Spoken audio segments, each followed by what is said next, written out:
Hello again. Welcome to Friday Book Chats with Mr. Mayor. Today I'm going to talk to you about a couple different books. First one is The Sun is Also a Star. This is the same author of Everything, Everything, and it is about Natasha and Daniel. And Natasha is a high school girl who she loves science. She loves facts. Everything has a reason why it happens. But she is also dealing with some family issues because her family is being deported to Jamaica in less than 24 hours. And then there's Daniel, who has always been the good son, the good student, always living up to his parents' expectations. And one day he runs into Natasha, and there is just this instant chemistry between the two. And this whole book tells the story of that fateful day they ran into each other. And Natasha has to deal with, she's falling in love, but her family is being deported. So what can she do? How can they prolong this day for longer? So it's a little bit of a love story, but has some realistic fiction, has some other kind of big issues as well. Next one is called Hard Hit. So if you like sports, you might check this one out, but it is also told in verse, so it's a short one as well.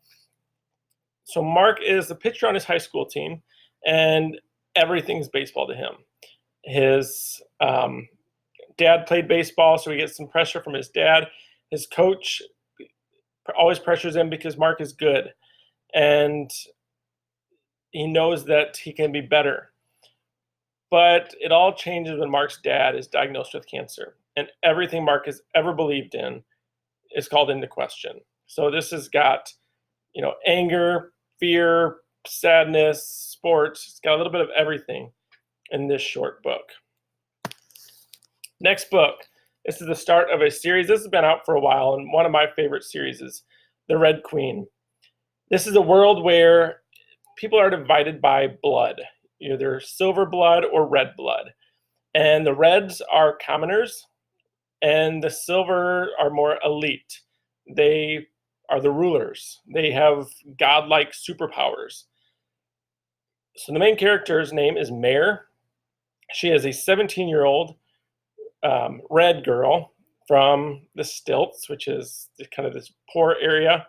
And it seems like nothing's ever going to change for her, until she finds herself working in the Silver Palace. And she finds out that she kind of has her own deadly powers of her own, and powers that threaten to destroy the balance of power. So she starts working kind of undercover with this rebel group of red-blooded people to take down the Silvers. So there's lots of action, a little bit of romance, but again, this is, if you like dystopian, check this one out.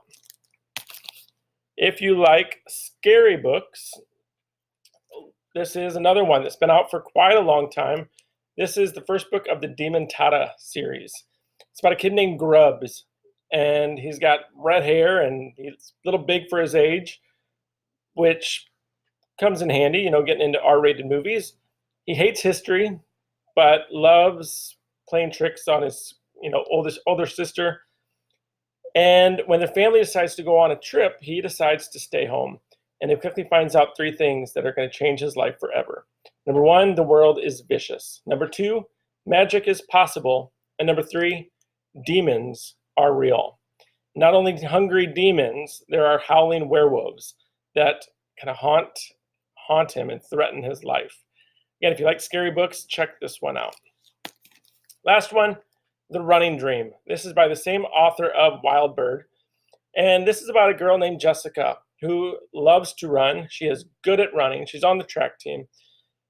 But when a car accident happens, she has to have her leg amputated. And she thinks that her life is over. Even though she's told that, she's going to be able to walk with the help of a prosthetic leg, it doesn't matter to her, because who cares about walking when you were born to run? So she's struggling with school, she's struggling with her crutches, she's struggling with her life, and she's kind of thrust in the spotlight because now everybody's kind of looking at her, not really talking to her, but just looking at her. And she needs a tutor because she's missed so much school. So this girl named Rosa, who Jessica is always kind of ignored because she's different. She has cerebral palsy. Now they are forced to interact. And Rosa, there's a whole lot more to Rosa than what's on the surface. So this is just a great story of redemption, of friendship. And it's exciting to announce that in February, we're going to Skype with Wendelin von Draanen to talk about Wild Bird or talk about The Running Dream or any other books. So check this one out. As always, I hope you enjoy.